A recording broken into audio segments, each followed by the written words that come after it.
From that day on, I had frequent dreams in which I lived with everyone as a girl. The first few times, I simply dreamed about what had happened and the experience of trying on so many clothes and living like a girl for an afternoon, but soon the dreams began to involve different situations. In some, I was at school with the men in their uniform. In others, I was at my school or at home with my family and everything seemed normal except that in all of them I was a girl. I imagine that the same dreams began to provoke different emotions and sensations. For example, when we went to the mall, I caught myself looking at the clothes and accessories, wondering how they'd look on me. That thought alone startled me, but what worried me the most was that sometimes, when the girls arrived, especially Helen, who was almost always dressed up and beautiful, I not only admired her beauty, as I had done since I met her, but now, I felt something more. I paid attention to their movements, their clothes and makeup, as if I wanted to learn, even with a little envy. Every time those thoughts crept in, I'd shake my head, try to think about anything else, video games, the party, literally anything. But the weird part?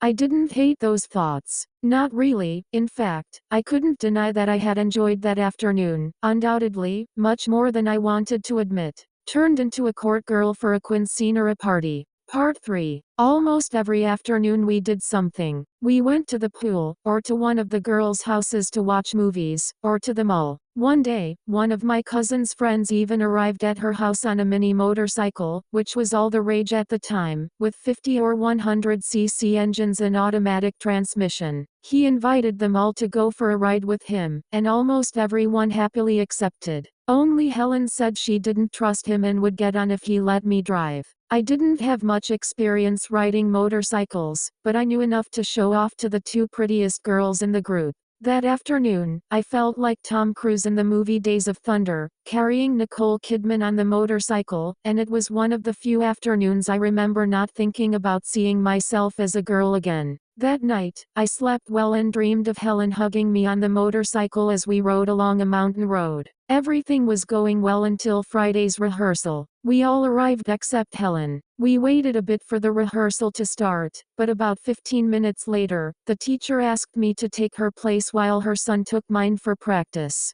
To tell you the truth, I didn't even protest when she asked, but a few minutes later, the teacher had to interrupt the class because my aunt arrived and called her, which seemed strange to all of us. As my aunt wasn't usually present during rehearsals and had never caused a disruption. After a few minutes of talking privately, the two women came to talk to us. My aunt started by saying that something had happened and that plans had to change. My cousin immediately figured her party was being cancelled, but no one really knew what was going on. What happened? Mariana asked. Helen had an accident, my aunt said. We were all worried. Is she okay? I asked. Yes, it wasn't really serious, my aunt continued, but instead of taking a taxi to come, her brother offered to drive her on his motorcycle, and they fell. Helen broke her tibia and fibula, and her brother broke his wrist. Everyone reacted. At least they were both wearing helmets, and that saved their lives. From what their mom told me, their helmets were destroyed. But they're going to be okay, my cousin asked again. Yes, they haven't given her mom much more information, but it doesn't seem serious, just that there's no way she'll participate in the party. Besides, when she recovers, she'll be grounded. It all made sense to all of us. So don't worry about your friend, she'll be fine, and you'll probably be able to visit her in the hospital in the next few days. But the problem is now yours, because you have 3 weeks to prepare and practice a different choreography. And can't you just adapt this choreography? Maybe just with a few changes? One of the girls asked. No, the teacher answered immediately. Everything would be out of balance and out of time. Everything is planned for 4 couples around the quinceanera. That's why they planned from the beginning, according to the number of couples, and now we have one less. One less couple, my cousin Bernie said, as if thinking. So I'm out, he concluded, as he walked angrily toward the office. No, wait, my aunt said. It's not easy, but what if we get someone to replace Helen? Don't you have any other friends who could come and have she learn everything in 3 weeks? My cousin said. No, we've been practicing for a month. Anyone who comes now is going to do everything wrong. She's right about that, the teacher said. It's not an easy choreography, especially the girls' steps. Not everyone can master them, and since it's usually the boys who, for some reason, can't do it, I was safe having my son as a substitute, but to replace Helen or any of the girls, it could only be someone who already knows the steps. That's when I started to feel my cousin's gaze. At first, I didn't understand what was happening, but suddenly I realized it wasn't just my cousin, my aunt, the teacher, and everyone else was staring at me silently. No, I said, right away. Absolutely not. Please, cousin, Mariana said, eyes wide. You're the only one who can save this. Yeah, Bernie chimed in. Otherwise I'm out too, and we're all screwed. Bernie seconded her. And we'd all have to learn another choreography that wouldn't even be as cool, the others said. No, how am I going to do that? Everyone's going to see me, Anne. So what if they see you? It's not like it's the first time, my aunt said, making me feel absolutely embarrassed. But it's different. That day was just a game. Unlike the party.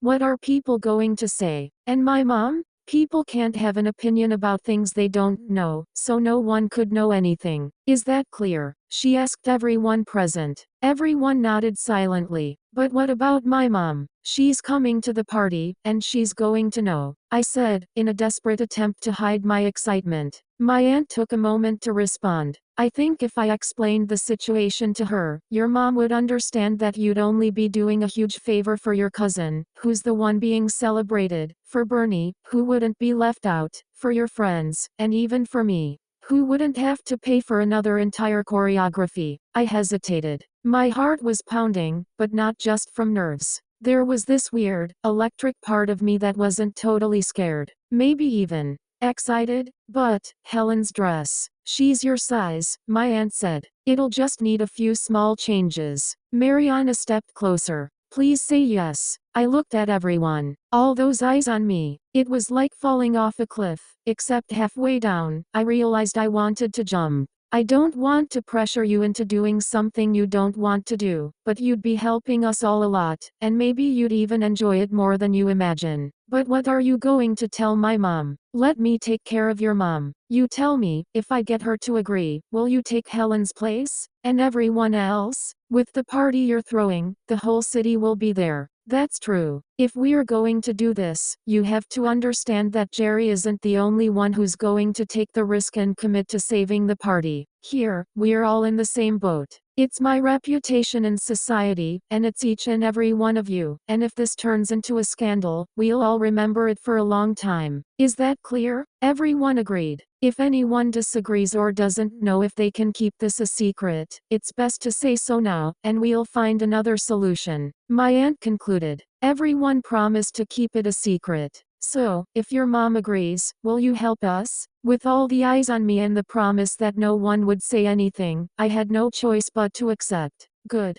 Thank you, my aunt said, as if she had just closed an important deal. Then, turning to the teacher, she asked, do you think they can be ready in time for the day of the party? Yes, of course, the teacher replied without hesitation. With him, the choreography will be fine. He already knows all the steps. If anything, I'd worry about what happens before and after. Why? My aunt asked. Well, if no one can tell he's not a girl, either he changes his clothes immediately before and after the dance, risking someone noticing, or he stays a girl for the entire party. And if that's the case, he not only has to behave like a girl for a choreography that people will be watching from afar, but also the entire time while mingling with young people and adults up close. So he not only has to master the choreography steps, but every movement, every expression he might have throughout the evening. My aunt thought for a moment before answering. You're right, we're going to have to get ahead of that situation to avoid risks.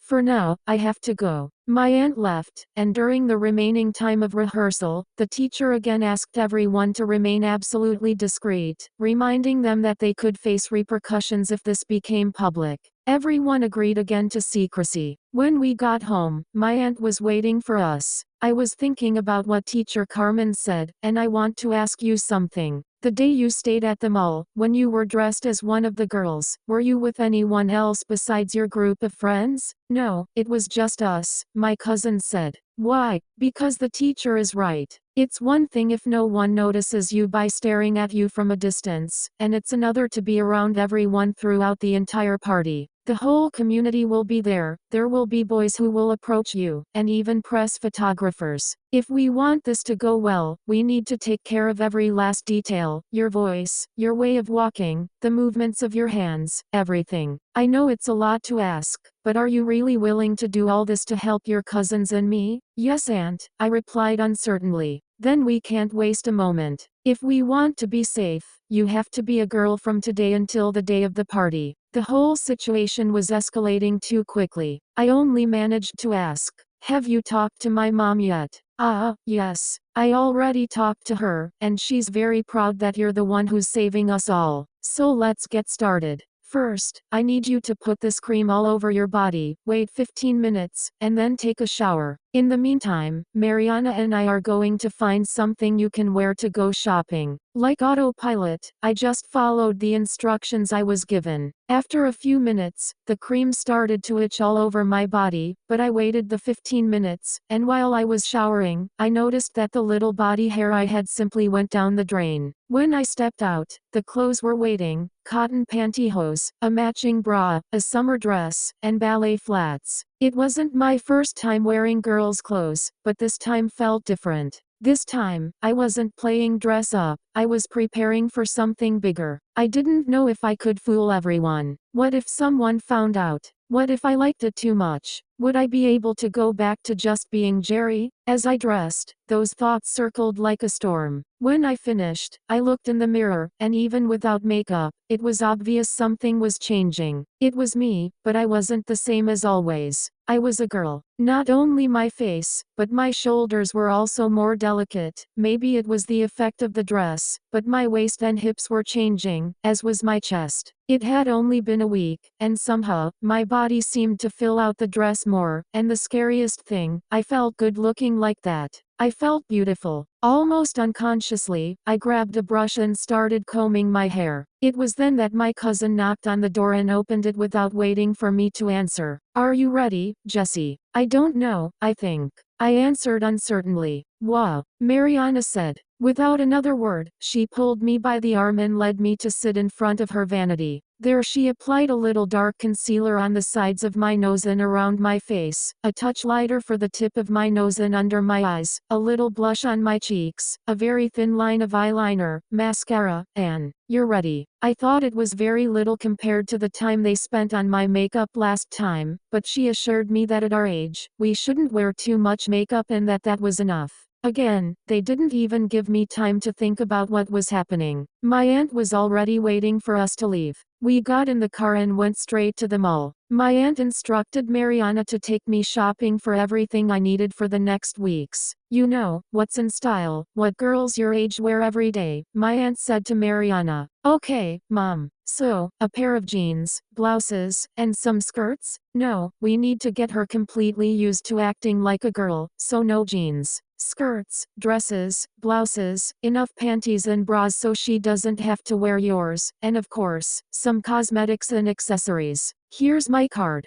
Okay, Mom. Where are you going? To get some other things we'll need. With that, she left us alone in the mall. My cousin followed her instructions and took me to all the stores where she normally bought her clothes. We went to Zara, H&M, Forever 21, of course, Macy's and I don't know how many others. She made me try on practically every single item in every store. At first, I felt very uncomfortable and nervous. The first few changes took me a long time to put on, and I was afraid to leave the dressing room. I only opened the door a crack so she could see me and approve or disapprove of the outfit, but since she was looking for more clothes to bring me, and I was waiting for her at the dressing room door afterward, I had to go out and find her. The first person who saw me was the young lady who worked in the fitting room, and with a big smile, she told me that the skirt and blouse set looked perfect on me and that I looked very pretty. I was very embarrassed, but at the same time, it made me feel good. I just thanked her. Mariana also said that set looked great on me, so we took it from Zara. In addition to that outfit, we took a couple of short skirts, a dress and 3 spaghetti strap blouses that surprised me a lot because my body looked extremely feminine and even without a bra.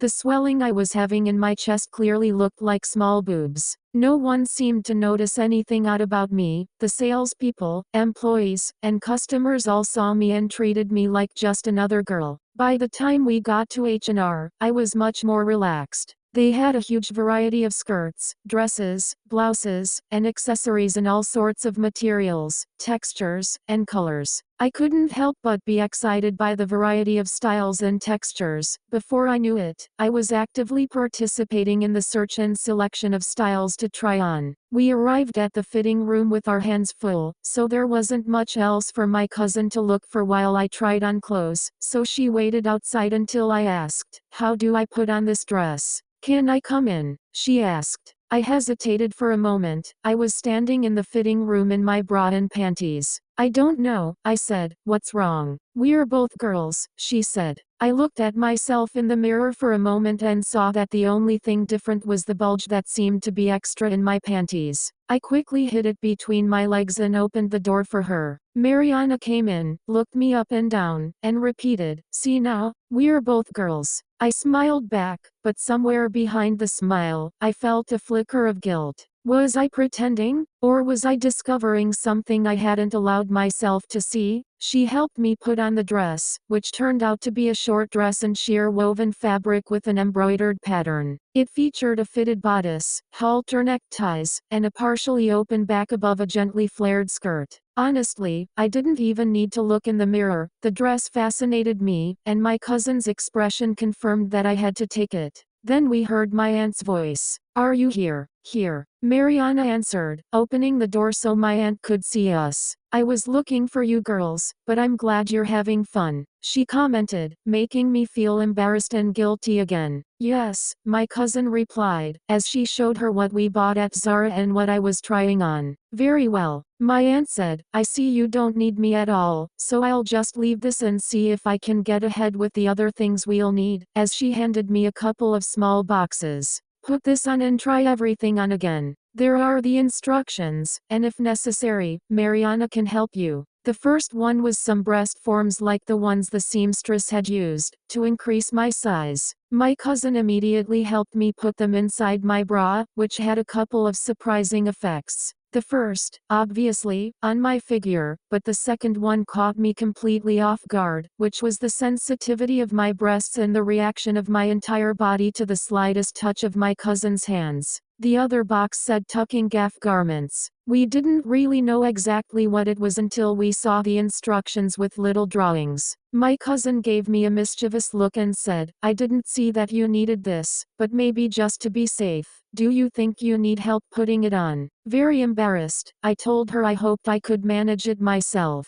It wasn't as difficult as it looked, and it wasn't comfortable, but I figured I could get used to it, and above all, it might be the most convenient thing if I was going to spend the next few weeks as a girl. Besides, the visual effect was impressive. Not only did I have girly boobs, there was now nothing between my legs, and my shoulders looked much more feminine. I wanted to think it was just the bra straps, but there was also a very defined curve between my waist and hips, and my legs also looked distinctly feminine, although of course, that could have been affected by the gaff. It wasn't just how I looked, it was how I felt. Real. Almost too real. And that scared me more than anything. I didn't know what to make of all this, but somehow, it gave me a certain satisfaction, and I imagine that's why I didn't even know if I wanted to think or question myself. It was like a drug. The easiest thing to do was escape and just live in the moment. Either way, there was nothing that could be causing these changes in my body, so it must all be in my head. "How did it look?" my aunt asked as soon as she saw me, referring to the breast forms and the gaff.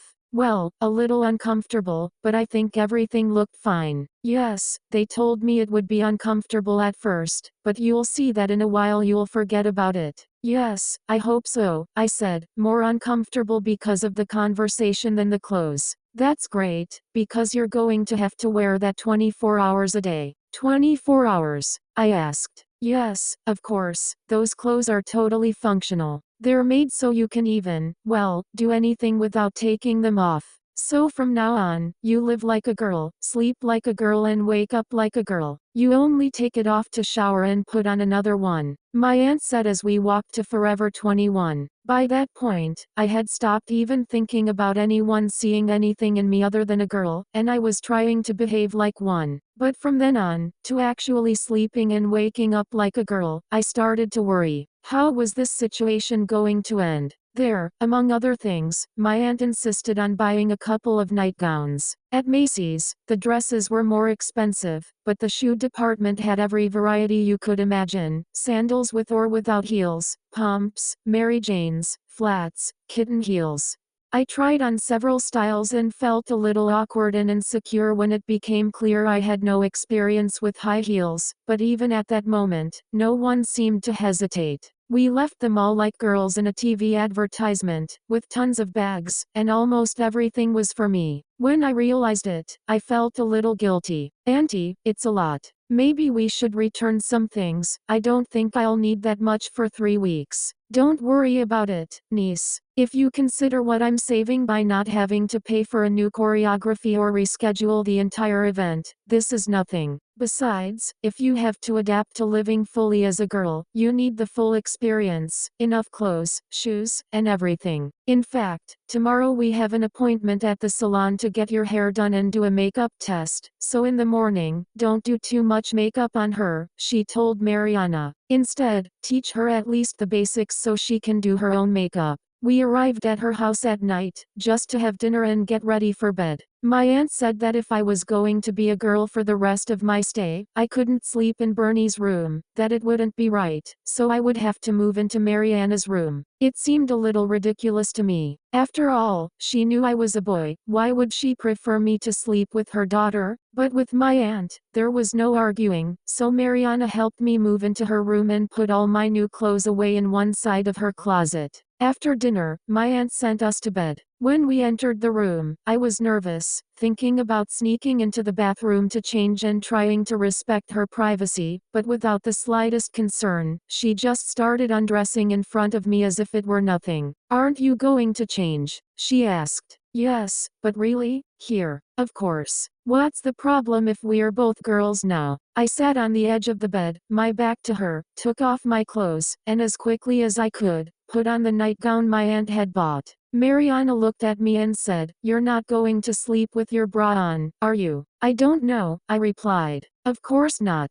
It's so uncomfortable. Let's see, raise your arms." She lifted my nightgown completely, removed my bra, rearranged the nightgown, and stood next to me in front of the mirror. "See, we're the same. There's nothing to be ashamed of." I tried to think of a response, but in the mirror, I saw nothing but two girls. Even without my bra, my figure was completely feminine, and my boobs were clearly visible beneath the fabric of my nightgown. I had a hard time falling asleep, but when I finally did, I didn't wake up until Saturday morning. That morning, I wasn't sure what part was a dream and what part was real. It took me a few minutes to look around to confirm that I was in Mariana's room, that I was wearing a nightgown, and, most importantly, the shape of my body, which was becoming more distinctly feminine every day. The usual morning trip to the bathroom wasn't regular this time. For starters, I had to sit down, and then I found that strange image in the mirror. It was clearly the same person, but very different. We went down to breakfast, and to everyone else, including Bernie, everything seemed normal, as if I had been a girl all my life. If anything, he looked at me with a certain curiosity, but nothing obvious. The only thing out of the ordinary was that my aunt added a third pill to our usual vitamin cocktail. Finally, my aunt sent us off to get ready to go out. Mariana practically dragged me into her room. I went to take a shower while she chose a simple but extremely feminine yellow summer dress for me, a rounded knee-length skirt, and Mary Jane's with a 1.5-inch heel. Then she sat me down at her vanity and showed me how to apply concealer, a little foundation, blush, eyeliner, and bright pink lipstick. She said I wouldn't need anything else. In the mirror, I looked like a doll. Not particularly childlike, but completely feminine. I couldn't believe it was me, and especially that the process had been so quick and easy. We left the house, and my aunt took us to a beauty salon. There, my aunt gave me all the instructions so that, while they did hairstyle trials, I would get hair extensions, acrylic nails, a facial, eyelashes, and makeup. I don't know how long I was there. At times, I had 4 people working on my hair, face, hands, and feet. I had never received so much attention. The sensation was totally unlike anything I'd ever felt in my life, and I loved it, maybe too much. When they finally finished with me, they let me look at myself in the mirror, and I was absolutely amazed. It wasn't the first time I'd seen myself dressed and groomed as a girl, but this was so much more. I honestly couldn't even recognize myself. The girl in the mirror was another person, a complete woman, a gorgeous teenager with wavy, slightly below the shoulders, dark brown hair with highlights, long eyelashes, totally feminine features, and a body most of the girls I know would envy. I was fascinated by my reflection in the mirror, but at the same time, I was scared because I realized my life was going to change irrevocably. After seeing and feeling myself like this, it wouldn't be possible to go back to being the invisible boy I had been until that trip. How could I explain to my mom or dad what I was feeling? Even I didn't understand. It didn't make any sense to feel so good and happy about being a girl if I didn't even like men. That's all for today. This story will continue in a week or 2. If you've gotten this far and enjoyed this story, don't forget to hit the like button, subscribe, and comment. If you visit the channel, you'll find other stories you might enjoy.